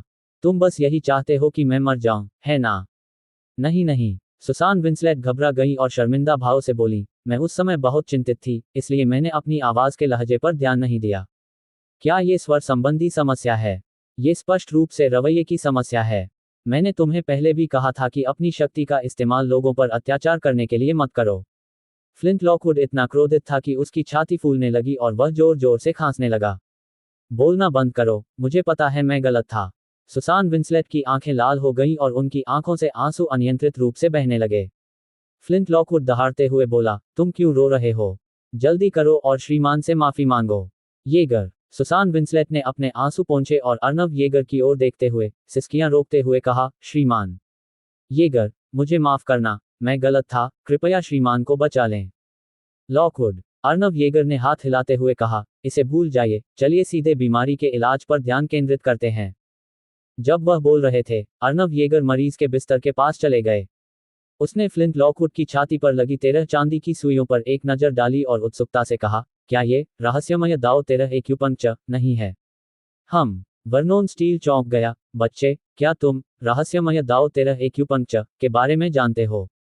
बिल्कुल, अर्नव येगर ने सिर हिलाते हुए कहा, मैं न केवल इसके बारे में जानता हूं, बल्कि मैं रहस्यमय दाव 13 एक्यूपंक्चर भी कर सकता हूं। हालांकि रहस्यमय दाव 13 एक्यूपंक्चर बुरी ऊर्जा को दूर करने में उपयोगी है, श्रीमान। लॉकवुड की स्थिति थोड़ी विशेष है, और यह अपने आप ठीक नहीं होगी। ओह, वर्नोन स्टील को इसमें दिलचस्पी हुई, तो हमें इसका इलाज कैसे करना चाहिए? ध्यान से देखें, अर्नव येगर ने उदासीनता से कहा, फिर अपनी कलाई झटक कर फ्लिंट लॉकवुड की छाती से चांदी की सुइयां निकाल लीं। तुरंत ही उसने अपनी वास्तविक ऊर्जा को सक्रिय किया और उसका दाहिना हाथ तेजी से हिला। वूश, एक चांदी की सुई सीटी बजाते हुए निकली और फ्लिंट लॉकवुड की छाती पर स्थित एक एक्यूपॉइंट को सटीक रूप से भेद दिया। गुंजन, चांदी की सुई से चकाचौंध भरी सुनहरी रोशनी निकली और वह धीरे धीरे कांपने लगी। ये तो एयर ट्रांसपोर्ट नीडल्स हैं। वर्नोन स्टील अचानक उत्साहित होकर विस्मय से भर उठा। बिल शीहान, सुसान विंसलेट और सेठ वॉरेन सभी स्तब्ध रह गए। जो कुछ वे देख रहे थे वह वास्तव में अकल्पनीय था, जिससे वे बेहद स्तब्ध रह गए। हालांकि बिल शीहान को पता था कि अर्नव येगर के पास असाधारण चिकित्सा कौशल थे, लेकिन उन्होंने उन्हें अपनी बेटी का इलाज करते हुए नहीं देखा था। आखिरकार, उस समय अर्नव येगर ऑपरेशन रूम में मौजूद थे। अब जब उसने इसे अपनी आंखों से देख लिया, तो वह अर्नव येगर की दिल से प्रशंसा करने लगा। सुसान विंसलेट भी मन ही मन चिंतित थी, क्या ये बच्चा सचमुच दिव्य डॉक्टर हो सकता है? सबकी ओर ध्यान दिए बिना, अर्नव येगर ने फ्लिंट लॉकवुड की छाती में एक के बाद एक चांदी की सुइयां चुभना जारी रखा। जब 9वीं चांदी की सुई रखी गई, तो उसने अपना हाथ हटा लिया। फ्लिंट लॉकवुड की छाती पर 9 चांदी की सुइयां देखकर वर्नोन स्टील उत्तेजना से कांप उठा। क्या ये हो सकता है? क्या ये वही पौराणिक एक्यूपंक्चर तकनीक हो सकती है? स्वर्गीय मार्ग की 9 सुइयां। लायनल येगर ने वर्नोन स्टील की ओर देखते हुए कहा, बूढ़े आदमी, आपको वाकई कुछ ज्ञान है। डॉक्टर येगर, मैं वर्नन स्टील हूँ, रिवर सिटी के 4 महान दिव्य डॉक्टरों में से एक, जिन्हें रहस्यमयी चिकित्सा का राजा कहा जाता है। बिल शीहान ने परिचय दिया। ओह, अर्नव येगर ने सिर हिलाया और कहा, श्रीमान स्टील, आपको क्या लगता है कि आपके चिकित्सीय कौशल मेरे दोनों शिष्यों के मुकाबले कैसे हैं? वर्नोन स्टील ने पूछा, आपके शिष्य कौन हैं? अर्नव येगर ने कहा, आपकी तरह, रिवर सिटी में जॉन होलमैन और सिरिल क्लैंसी भी दिव्य चिकित्सक हैं। क्या? वर्नोन स्टील की आंखें चौड़ी हो गईं। तो आप ही वह व्यक्ति थे जिनके बारे में उन्होंने कहा था कि उन्होंने उन्हें एक दिव्य चिकित्सक के शिष्य के रूप में समर्पित किया था। हाँ, ये मैं हूँ। अर्नव येगर ने सिर हिलाया। वर्नोन स्टील ने कहा, श्रीमान को ऐसा करने में सक्षम होना। हेफनर और श्रीमान कोवेल ने स्वेच्छा से प्रशिक्षु के रूप में काम करने की पेशकश की। आपके चिकित्सा कौशल वास्तव में शिखर पर पहुंच गए होंगे। ये बुरा नहीं है, अर्नव येगर ने जवाब दिया और फिर फ्लिंट लॉकवुड की ओर देखा। इस समय 9 चांदी की सुइयों के कांपने के साथ काली दुष्ट ऊर्जा की धाराएं सुइयों के साथ साथ तैरने लगीं। जब चांदी की सभी 9 सुइयां कांपना बंद कर दी, तो फ्लिंट लॉकवुड के शरीर में मौजूद दुष्ट ऊर्जा पूरी तरह से समाप्त हो गई थी। इसके तुरंत बाद अर्नव येगर ने अपना दाहिना हाथ हिलाया और चांदी की सुइयां निकाल लीं। क्या ये हो गया? वर्नोन स्टील ने पूछा। अर्नव येगर ने फ्लिंट लॉकवुड से पूछा, श्रीमान लॉकवुड, आपको कैसा लग रहा है? फ्लिंट लॉकवुड ने गहरी सांस ली और आश्चर्य से कहा, सब ठीक हो गया है, पूरी तरह से ठीक हो गया है। 89 अध्याय 089 औषधि राजा कड़ाही। इतना कहते ही फ्लिंट लॉकवुड बिस्तर से उठ खड़ा हुआ, कुछ कदम चला और अपने शरीर को स्ट्रेच किया। क्या अब वह पूरी तरह ठीक हो गया है? हे भगवान, ये तो अविश्वसनीय है। क्या ऐसा दोबारा होगा? सेठ वॉरेन और डॉक्टरों ने धीमी आवाज में बातचीत की, उनका सदमा स्पष्ट था। ये सोचकर हैरानी होती है कि कुछ ही क्षण पहले फ्लिंट लॉकवुड अपनी आखिरी सांसें ले रहा था, और अब वह उठकर चल रहा है। वर्नोन स्टील ने कहा, डॉक्टर येगर, मैंने श्रीमान के शरीर से बुरी ऊर्जा को निकालने में भी मदद की थी। अभी अभी लॉकवुड के शरीर में बुराई की ऊर्जा प्रवेश कर गई थी, लेकिन कुछ ही समय बाद दुष्ट ऊर्जा फिर से उसके शरीर में प्रवेश कर गई। अर्नव येगर ने उत्तर दिया, बिल्कुल श्रीमान। लॉकवुड के शरीर से दुष्ट ऊर्जा इविल क्यूई को बाहर निकाल दिया गया होगा, लेकिन दुष्ट ऊर्जा का स्रोत अभी तक हटाया नहीं गया है। बुरी ऊर्जा का स्रोत क्या है? वर्नोन स्टील चौंक गया, उसे अर्नव येगर का मतलब पूरी तरह समझ नहीं आया। मेरे पीछे आओ, अर्नव येगर ने ये कहा और फिर कमरे से बाहर चले गए। फ्लिंट लॉकवुड और अन्य लोग उसके पीछे पीछे कमरे से बाहर निकलकर बगल के अध्ययन कक्ष में चले गए। श्री येगर, क्या मेरे अध्ययन में कोई समस्या है? फ्लिंट लॉकवुड ने संदेहपूर्वक पूछा। जवाब देने के बजाय अर्नव येगर सीधे किताबों की अलमारी की ओर चले गए। उनकी नज़र बास्केटबॉल के आकार के एक छोटे से कांसे के बर्तन पर पड़ी। उसने कड़ाही उठाई और फ्लिंट लॉकवुड से पूछा, श्रीमान लॉकवुड, ये कड़ाही कहाँ से आई? फ्लिंट लॉकवुड ने कहा, कुछ महीने पहले मेरे जन्मदिन पर एक दोस्त ने मुझे यह उपहार में दिया था। अर्नव येगर ने अपनी आंखें सिकोड़कर कहा, श्रीमान लॉकवुड, ऐसा लगता है कि तुम्हारा दोस्त तुम्हें जिंदा नहीं देखना चाहता। क्या? फ्लिंट लॉकवुड भयभीत हो गया। श्रीमान येगर, आपका क्या मतलब है? अर्नव येगर ने समझाया, ये कड़ाही बुरी ऊर्जा का स्रोत है। ये कड़ाहा मूल रूप से जमीन से निकाला गया था और इसमें बुरी ऊर्जा समाहित थी। सामान्यतः इतनी मात्रा में दुष्ट ऊर्जा का लोगों पर ज्यादा प्रभाव नहीं पड़ता। हालांकि किसी ने इस पर एक जादू कर दिया है जिससे बुरी ऊर्जा को केंद्रित किया जा सके और विशेष रूप से आपको निशाना बनाया जा सके। अब ये पात्र प्रतिदिन स्वर्ग और पृथ्वी से दुष्ट ऊर्जा को अवशोषित करता है और चुपचाप इसे आपके शरीर में स्थानांतरित करता है। कुछ समय बाद आप बुरी ऊर्जा में घिर जाएंगे और सीधे मर जाएंगे। तब तो फोरेंसिक विशेषज्ञ भी मौत का कारण निर्धारित नहीं कर पाएगा और यही सोचेगा कि आपकी मृत्यु अचानक हुई है। यह कोट फ्लिंट लॉकवुड को पसीना आने लगा और गुस्से से उसने अपनी मुट्ठियां भींच लीं। बड़े भाई, आपको कौन नुकसान पहुंचाने की कोशिश कर रहा है? ये तो हद से ज्यादा बेरहमी है, बिल शीहान ने गंभीरता से पूछा। श्री शीहान, अब और कुछ मत पूछो। फ्लिंट लॉकवुड ने आह भरी, उसकी आंखों में एक ठंडी चमक दिखाई दी। ठीक है, मैं अब कड़ाही पर लगे जादू को तोड़ने में तुम्हारी मदद करूंगा। अर्नव येगर ने बात की, फिर कड़ाही को हवा में उछाल दिया। तुरंत ही उसने अपने शरीर के भीतर की सच्ची ऊर्जा को सक्रिय किया और अपनी दाहिनी हथेली को तर्जनी और मध्यमा उंगलियों को एक साथ ऊपर उठाते हुए हवा में प्रतीक बनाए। पलक झपकते ही शून्य में सुनहरे ड्रैगन के प्रतीक प्रकट हुए, जो चकाचौंध भरी सुनहरी रोशनी से जगमगा रहे थे, जिससे आंखों में चकाचौंध हो रही थी। हवा में प्रतीक बना रहे हो? वर्नोन स्टील ने फिर कहा, ये केवल वही लोग कर सकते हैं जिन्होंने रहस्यमयी कलाओं में अत्यंत उच्च स्तर प्राप्त कर लिया हो। वह स्वयं भी रहस्यमय कलाओं में एक नौसिखिया ही था। वहां मौजूद सभी लोग अचंभित रह गए, उन्हें ऐसा लग रहा था मानो उनकी आंखों के सामने सब कुछ अवास्तविक हो। अर्नव येगर ने लगातार 9 प्रतीक बनाए और फिर उन सभी को एक साथ छोड़ दिया। पलक झपकते ही वूश वूश वूश। 9 सुनहरे ड्रैगन प्रतीक आसमान में 9 सुनहरी रोशनी की लकीरों की तरह तेजी से निकले, आंखों को चकाचौंध कर देने वाले। वह 9 स्वर्ग ड्रैगन सील को नियंत्रित करता था, जो दुनिया की सभी बुरी चीजों को दबा सकती थी। 9 प्रतीकों के बाहर निकलते ही उन्होंने सीधे छोटे तिपाई को घेर लिया और दबा दिया। Boom boom boom. प्रत्येक दमन एक दबी हुई गड़गड़ाहट के साथ फट पड़ा, जिससे वहां मौजूद सभी लोगों के कान के पर्दे हिल गए। अचानक वूश वूश वूश। अध्ययन कक्ष में एक ठंडी हवा चली और तिपाई के मुंह से एक भयानक दुष्ट ऊर्जा बाहर निकली। अध्ययन कक्ष में तापमान 0 तक गिर गया था, जिससे सभी लोग कांपने लगे थे। इसमें 10 मिनट से ज्यादा समय लगा। तभी उस छोटे तिपाई से दुष्ट ऊर्जा पूरी तरह से बाहर निकल पाई। 9 सुनहरे ड्रैगन प्रतीक भी आकाश में विलीन हो गए। धड़ाम की आवाज के साथ छोटा तिपाई जमीन पर गिर गया। अर्नव येगर ने कहा, श्रीमान, इसके अलावा इस छोटे तिपाई के अंदर मौजूद दुष्ट ऊर्जा पूरी तरह से बाहर निकल चुकी है। ये छोटा तिपाई अब हानिरहित है और महज एक साधारण प्राचीन वस्तु है। फ्लिंट लॉकवुड, जिसके मन में पहले से ही एक आशंका थी, ने अपने अंगरक्षक को पुकारते हुए कहा, इस चीज को फेंक दो, जितना दूर फेंकोगे उतना अच्छा। अंगरक्षक ने छोटा तिपाई उठाया और जाने की तैयारी करने लगा। हालांकि अर्नव येगर को अचानक छोटे तिपाई से एक मजबूत आध्यात्मिक ऊर्जा का उतार चढ़ाव महसूस हुआ। बुरी ऊर्जा की उपस्थिति के कारण वह पहले इसे महसूस नहीं कर सका।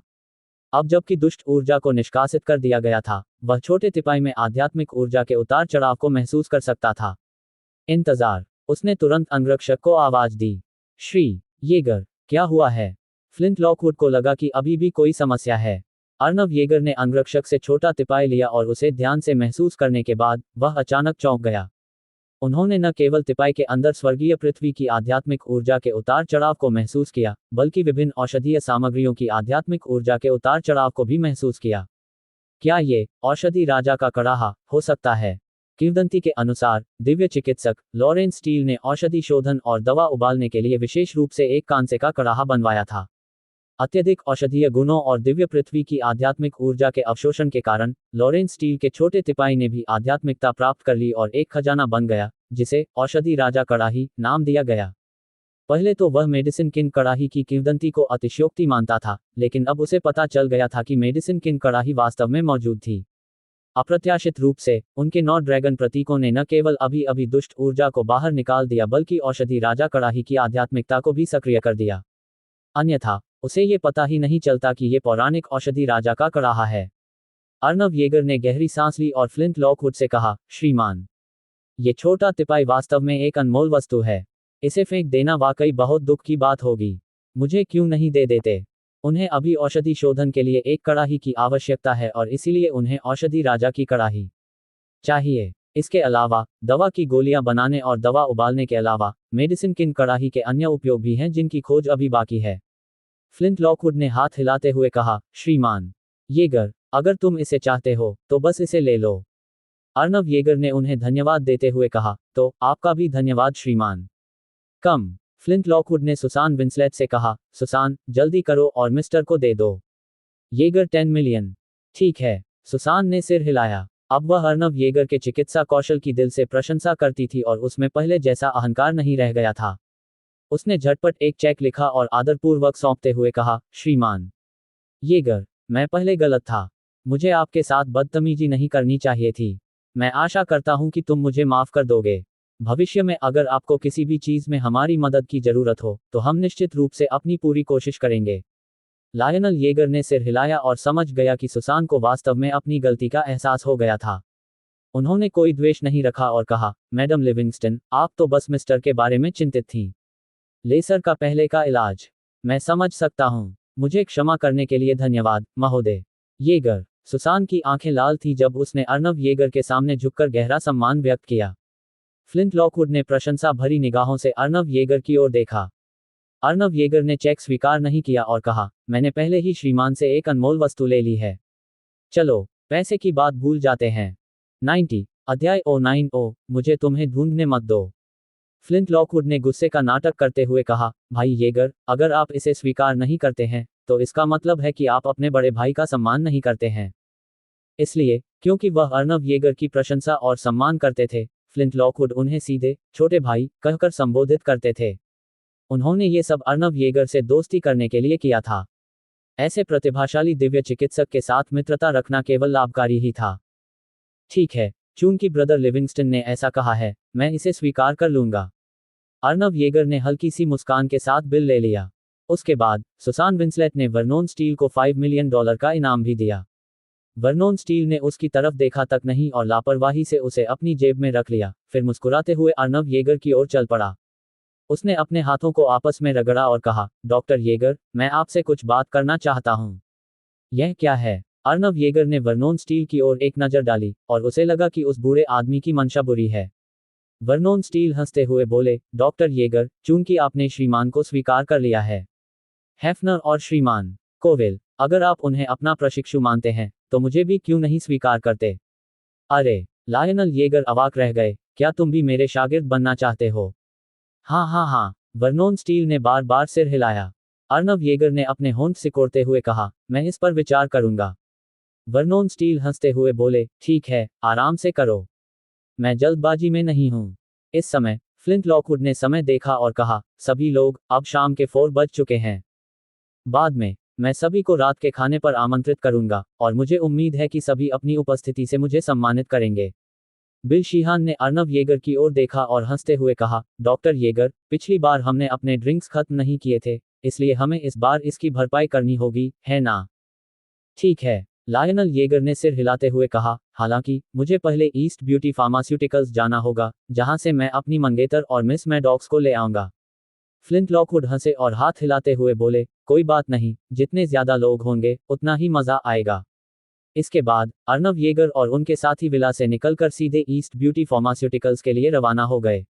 एक ही समय पर पूर्वी राष्ट्र के एक सुनसान पहाड़ी जंगल में, यह इलाका बेहद खूबसूरत था, यहाँ का पानी साफ था और आध्यात्मिक ऊर्जा प्रचुर मात्रा में थी।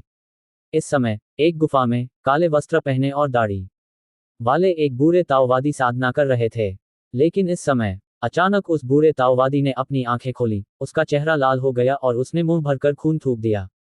उसने अपनी छाती पकड़ ली और दांत पीसते हुए दहाड़ लगाई, कौन कौन है भाई? मेरे द्वारा लगाए गए रहस्यमय डॉक्टर गैद्र के अभिशाप को कौन तोड़ सकता है, और मुझे नुकसान भी पहुंचा सकते हैं? एक भयानक दहाड़ के साथ उसके शरीर से डरावनी काली दुष्ट ऊर्जा बाहर निकली।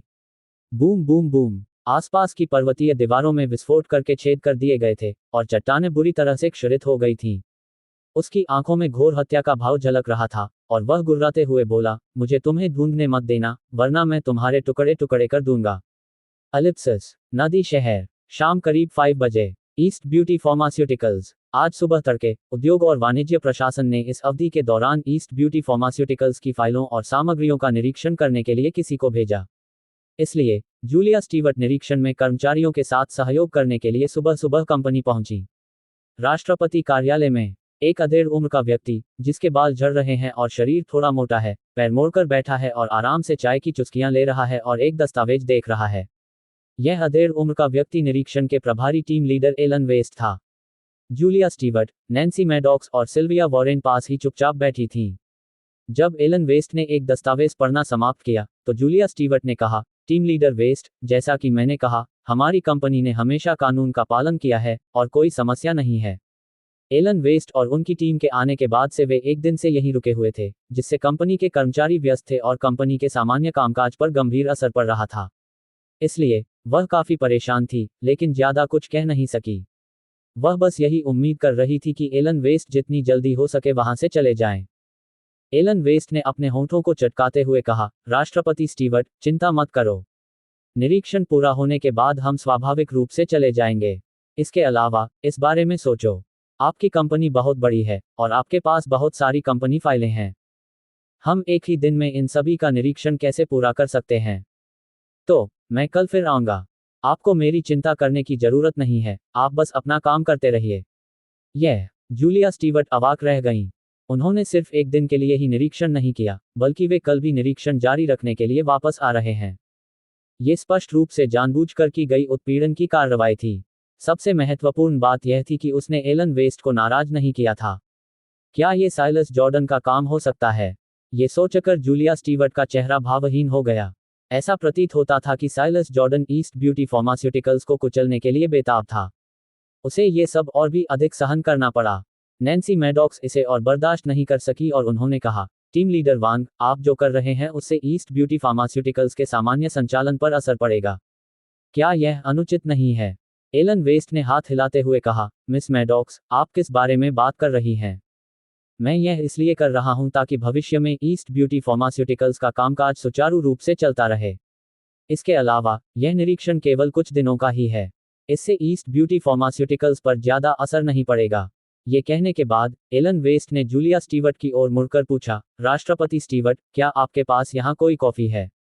नहीं, जूलिया स्टीवर्ट ने अपना सिर हिलाया। एलन वेस्ट ने कहा, मैं सचमुच कॉफी पीना चाहता हूँ। ठीक है, मैं कॉफी खत्म करने के बाद अपने लोगों के साथ चला जाऊंगा, ठीक है? कृपया कुछ देर इंतजार करें। जूलिया स्टीवर्ट ने तुरंत सन्नी टॉल्किन को बुला लिया। राष्ट्रपति स्टीवर्ट, मैं आपके लिए क्या कर सकता हूँ?